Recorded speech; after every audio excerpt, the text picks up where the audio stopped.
name is Ruth Turner Perot. I'm 85 years young, and I had the privilege of serving on the front lines of the civil rights movement in the 1960s.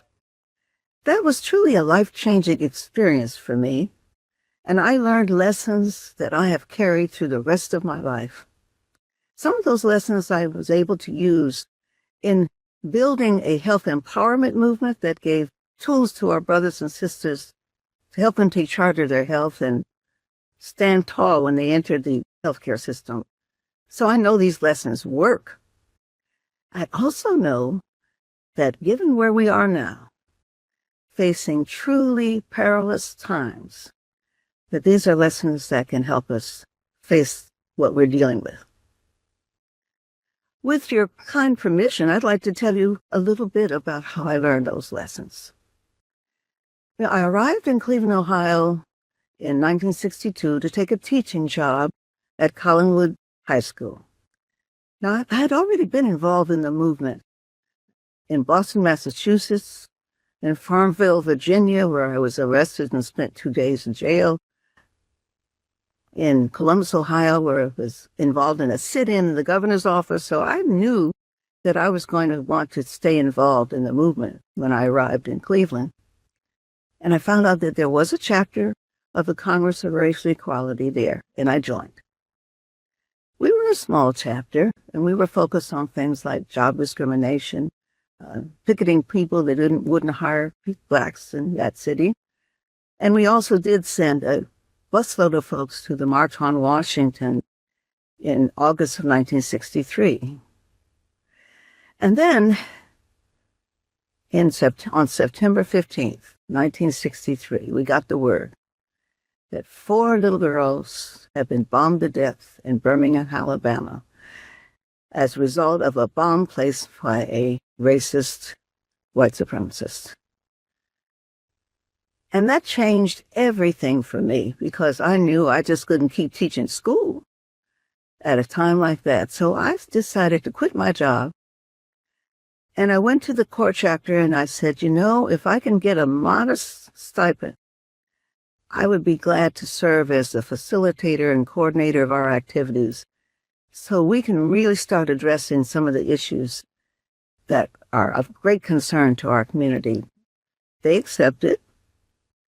And so I did become the coordinator of the Cleveland core chapter.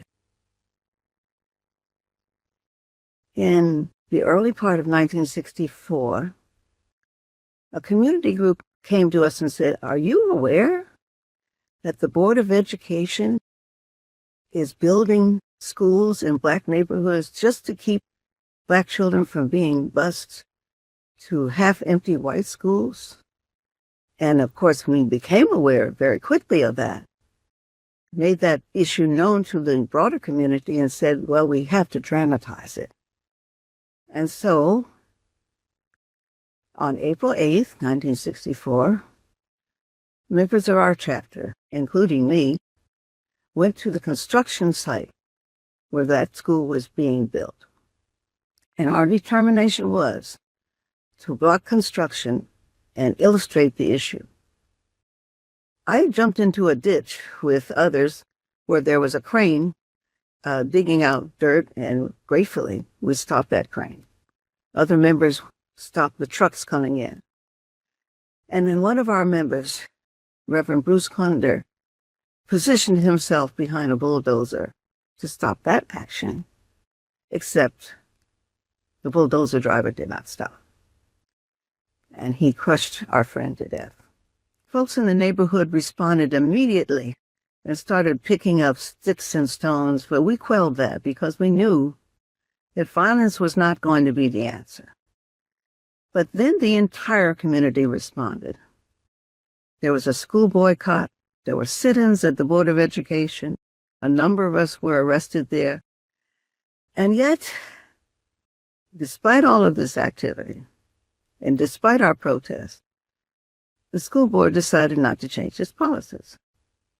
But you know, we persevered, and we continued to build a movement in Cleveland, Ohio, which culminated in the election of Carl Stokes the first Black mayor of a major American city in the United States in 1967.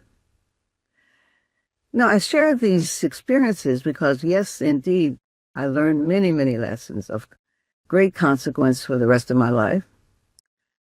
And there were also some lessons I learned from my encounters with some of the icons of the civil rights movement, whom I was privileged to get to know, and in some instances, get to know very well.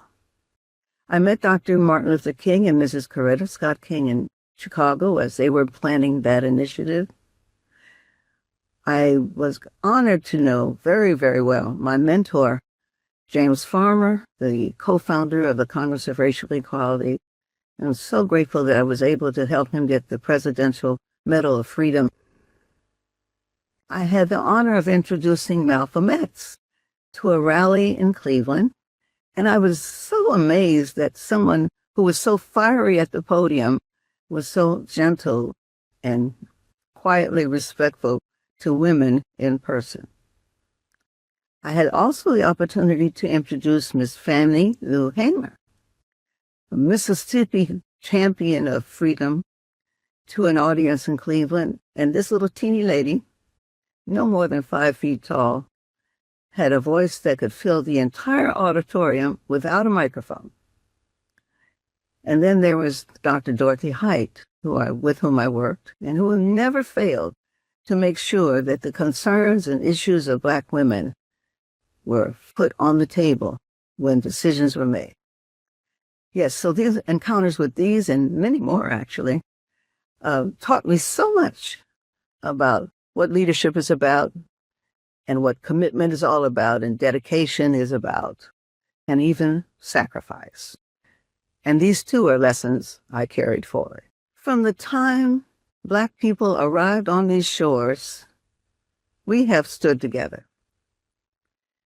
We stood together to resist enslavement. We stood together to try to preserve the gains of Reconstruction. We stood together during that long night of apartheid and terrorism, ushered in by Jim Crow and lynchings and the Ku Klux Klan. We did our best to defend our communities in that time. We stood together to fight for equal rights, voting rights, civil rights. We have stood together over time, always ready to defend our communities and press for justice. And we also brought to the attention of the entire world the killing of George Floyd and, of course, many others at the hands of brutal police. So we've always been standing together for our people. And we're doing it now. Yeah, we still have Black Lives Matter. We still have Black Votes Matter. We have people out in the streets right now, in our communities right now, dealing with issues of violence against African Americans and other people of color and LGBTQ individuals. And I honor all of those efforts. And I encourage every one of us, if we're not participating, at minimum, provide the kind of financial support folks need to keep on keeping on. And then at the same time, some of us aren't doing that. Some of us are looking at what's coming down the pipe. We see what's happening. We see we are about ready to experience a tsunami of negativity at the hands of this new administration. And we're saying, well, what can I do? What should I do? Should I be dealing with business as usual, or should we be making some changes in terms of what our own commitments might be? Now, quite frankly, you are the ones that I hope will listen carefully to the lessons I'm sharing or I'm about to share, because I really believe that I'm offering some opportunities for reflection, encouragement, and decision-making about how we build movements, or how we join movements, how we support movements, or even build movements to deal with the crises that we are experiencing and which are about to multiply. And so I think about the words of June Jordan, who was a poet and an activist who said, "We are the change that we are looking for." And I think also about the words of Malcolm X, who said, "Nobody can save us but us." So yes, I'm about ready now to share some of the lessons I've learned that I think could stand us in good stead as we decide what we are going to do as we face what's coming at us. So what are those lessons that I learned?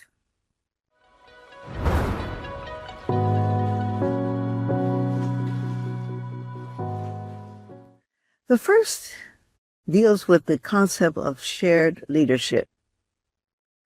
Now, make no mistake, I was the spokesperson for the Cleveland chapter of the Congress of Racial Equality, but I was not the leader. We had an action committee, which actually was chaired by my future husband, Antoine Perot Jr., which brought together all of the officers, all of the committee chairs, to decide what we were going to do and how we were going to do it.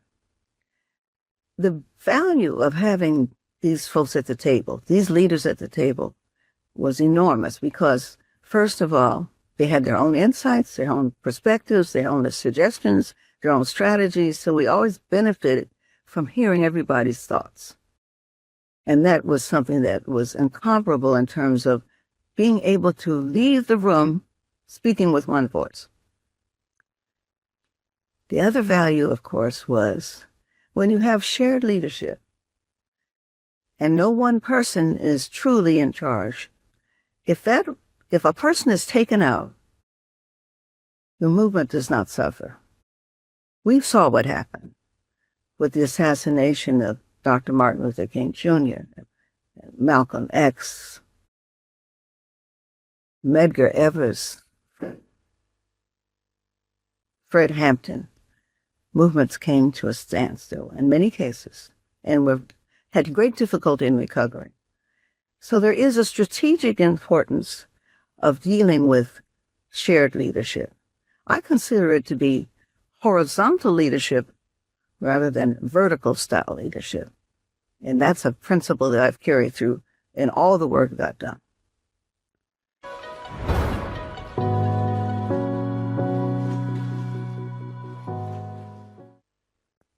The second lesson was understanding that a crisis can also present an opportunity.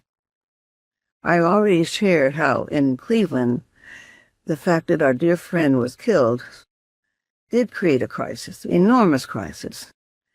But we were able to turn it into an opportunity for change, resulting ultimately in the election of Carl B. Stokes. Yes. There are other crises that we are facing right now that I believe similarly represent opportunities. For example, if a head of a corporation tells you that he is or they are about ready to cancel or they have already canceled their DEI programs, diversity, equity, and inclusion programs, but at the same time, they want us to keep supporting them with our money, we have a choice. First of all, we can say, no, we're not supporting somebody who wants our money and they don't want our presence. We'll go to a company that is standing in integrity.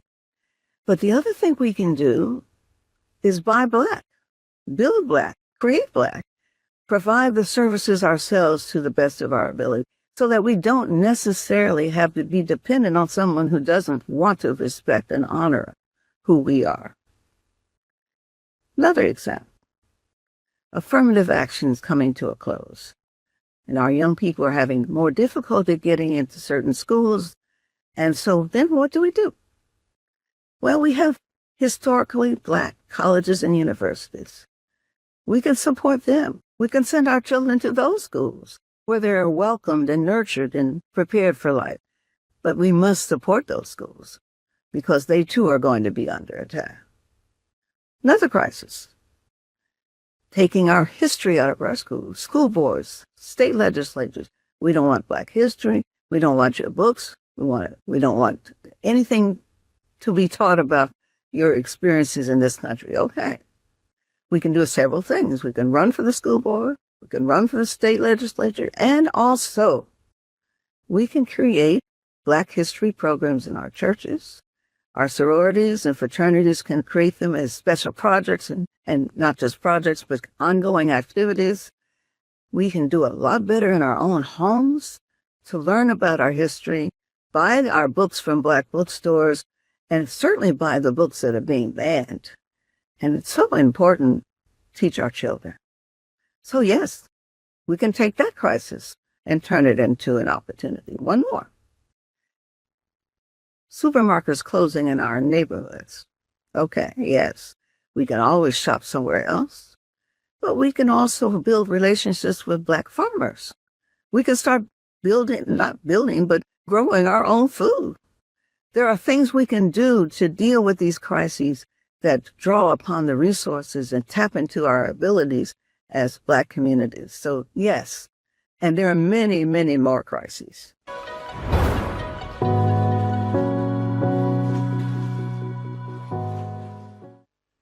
Now, 3, the importance of values. You know, back in the movement in the 60s, we called each other brother and sister. And that reinforced the concept that we are family. I have to tell you, I am truly disturbed, and have been for some time, by the ways we refer to each other. With curse words, with words that are denigrating, the way we have talked about our women. I find that completely unacceptable. And it does just the opposite, because instead of helping us build a sense of family and community, it tears each other down. I'm just praying that we understand the importance of the value of respecting each other, honoring each other's humanity. Because if we don't do it, who's going to? Second value that we did, made sure we all inculcated in Cleveland, was to accept nonviolent direct action. Now, we didn't all accept nonviolence as a way of life. A number of our people were veterans. But we did understand the strategic necessity of accepting nonviolence. And so no one went onto a picket line in those days without being well-trained and committed to nonviolence. Now, in these days, where picketing and demonstrating in the streets may become much more risky because of the potential of being attacked at the federal level, to say nothing of local authorities, we may be much more careful about how we decide to picket and demonstrate in person. But there are so many other ways that we can demonstrate our commitment to nonviolent direct action. A third value that I think I'd like to just remember and reinforce, because it certainly has been important to us and to me, and that is acknowledging the importance of our history. I've talked about what we can do to make sure our history is not lost, but just understanding that we stand on the shoulders of giants, and those giants have taught us so much.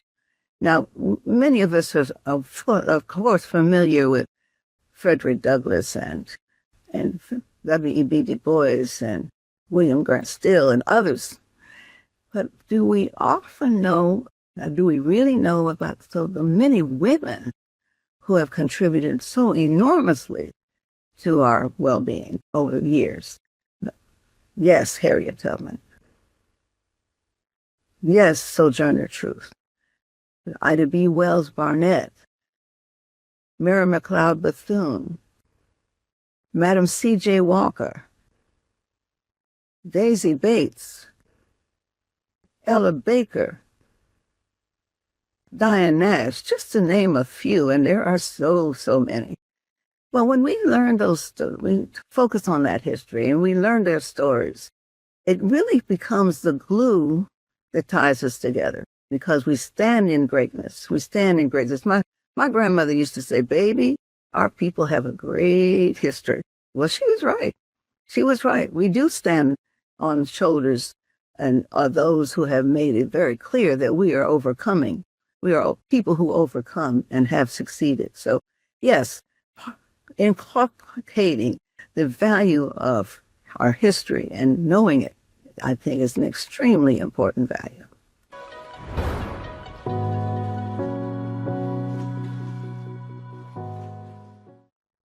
And the last lesson that I carried from our engagement and involvement in the civil rights movement had to do with the importance of engagement. What would have happened in Montgomery, Alabama, if 90% of the Black community in that city had not refused to ride buses for an entire year? That movement would not have succeeded. What would have happened if the students across the country, Black students, decided they weren't going to sit in, but they indeed sat in droves and broke the back of public accommodations segregation? What about the Freedom Riders who integrated the bus stations, coming from all walks of life? People whose name we never knew, students who left their schools to do so. Without that engagement, we would have not succeeded. What about the Black Lives Matter movement that made the issue of George Floyd something that was not only a national issue, but an international issue? Without the engagement of people, nameless people whose names we'll never ever know. These are the kinds of things that make a movement. But how do you get people involved? Back in those days, we had to depend a lot on leaflets and word of mouth and spreading the word, on the telephones. Of course, now there's social media. So we can reach people through social media, but can we engage them? I think we have to think about ways that we can give opportunities for people to come together and to share their thoughts and to be heard. That's how you engage people. And that certainly is a lesson that I have carried through all of my life, and particularly in the work that I'm about ready to describe to you.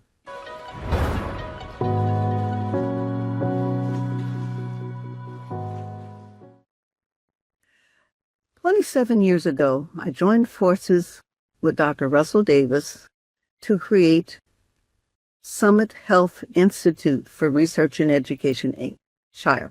We were guided by two main purposes. First, to help eradicate racial and ethnic health disparities. And second, to give African Americans and other people of color the tools they need to attain wellness and well-being.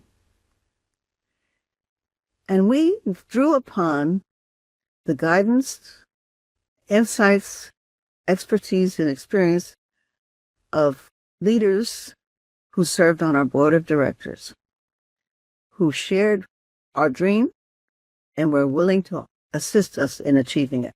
A major part of our leadership team, operational leaders, who bring to the table their own skills in management and program development and public health systems, and most importantly, community engagement. So they have always been and continue to be another important part of our leadership team. And then we have community leaders, individuals we've recruited from the community as peer educators and outreach specialists who bring their unique skills to the table in reaching out and engaging folks who live in the community. They, too, are an essential part of our leadership team. So from the very beginning of SHIRE, we have truly operated on the principle of shared leadership. We've also clearly understood from the very beginning that we as a community were facing and are facing a healthcare crisis.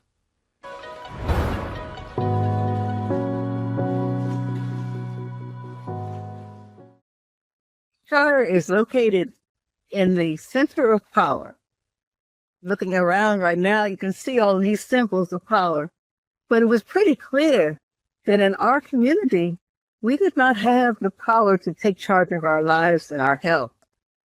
And I knew what the statistics were saying, that in wards 7 and 8 in particular, but really in other parts of the city where African Americans were, we were dying earlier and we were getting sicker. And there was no need for that if we could understand the importance of really taking charge of our health and making the lifestyle changes that we can make to avoid those kind of statistics. You know, one of my favorite heroines of the civil rights movement was Fannie Lou Hamer, and she said, I'm just sick and tired of being sick and tired. And so were we. So we said, let's start a movement. Let's start a program that gives people what they need to really take charge. And we're talking about understanding the importance of eating well and the importance of moving a lot and handling our stress and being empowered to approach the healthcare system with a knowledge of what we're dealing with so that we could be partners and not just patients. That's why we started the wellness circles. Hi, everybody. My name is Dr. Kofi Essel, and I'm a community pediatrician in Washington, D.C., and a clinical associate professor of pediatrics at the George Washington University School of Medicine and Health Sciences. As a clinician, I spend a lot of time doing a lot of work in the spaces of food and nutrition, from cooking classes to community education to even research. I started doing work in this space many years ago, early on in my career as a medical student. And in those early days, I worked closely with SHIRE to hone my talents and to really develop a very community-centered focus. Early on, when Wellness Circles was being developed, I was asked to come in and support the amazing work they were doing. Our work focused on having interactive discussions with community members who had diabetes, who had hypertension, or who even had both. I have been doing a lot of programming work for many years, and those who know this kind of work know it's very hard. It's not easy at all to recruit or retain individuals to these kind of programs. But that's the real magic of SHIRE. They are trusted, they are cherished, and they are a valued partner in the community. So when they call, people really come. Working together with them, whether in person or virtual sessions, people are present, they're active and engaged. All of our sessions have a very, very active group, and it's very exciting to join them. We discuss things like what diabetes or hypertension is. How did I or we get it? We talk about ways to prevent, to manage, to treat these conditions, even putting these conditions at rest, into remission. Families always say, they come to us and they say, hey, no one has ever taught us this before. Families leave ready to take control of their health. They recognize this important motto, that they may have the disease, but the disease doesn't have to have them. SHIRE is so important in this current healthcare climate because over the last few years, healthcare has really started to understand the role of social influencers of health and making sure messages are digestible and clear. Making sure they are trusted stakeholders who are truth tellers being in these spaces is critically important, and SHIRE does just that. SHIRE does this in a unique way that I don't see anybody else doing, and I'm so proud of working alongside of them and seeing the future of what SHIRE has to offer. My name is Clarine Thomas. First thing that SHIRE Wellness Circle did for me was remind me of the things that we all know we should be doing, but the information was presented in a way that it just connected. From learning, not just learning about blood pressure, high blood pressure, and diabetes, but seeing they actually had visualizations that really showed us what is happening to our body when we have diabetes or when we have high blood pressure. And I had never seen it presented in that way. And so just seeing that visual from that day forth, it just made me more aware of what I was putting in my mouth, how I was acting, things that I'm doing that could be impacting my life. I actually lost down 17 pounds.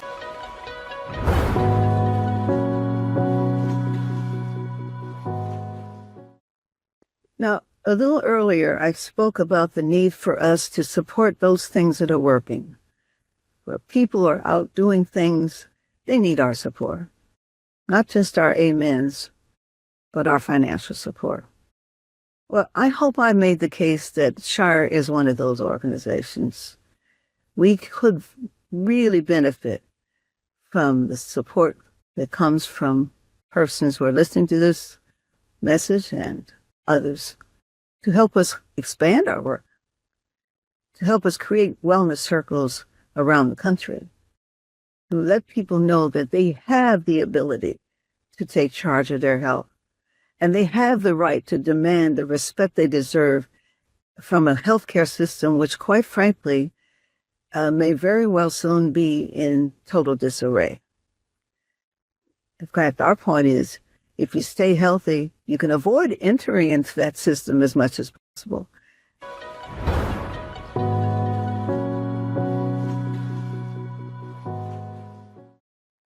Sisters and brothers, I don't have to tell you that we are about ready to face, and we are, in fact, are facing perilous times.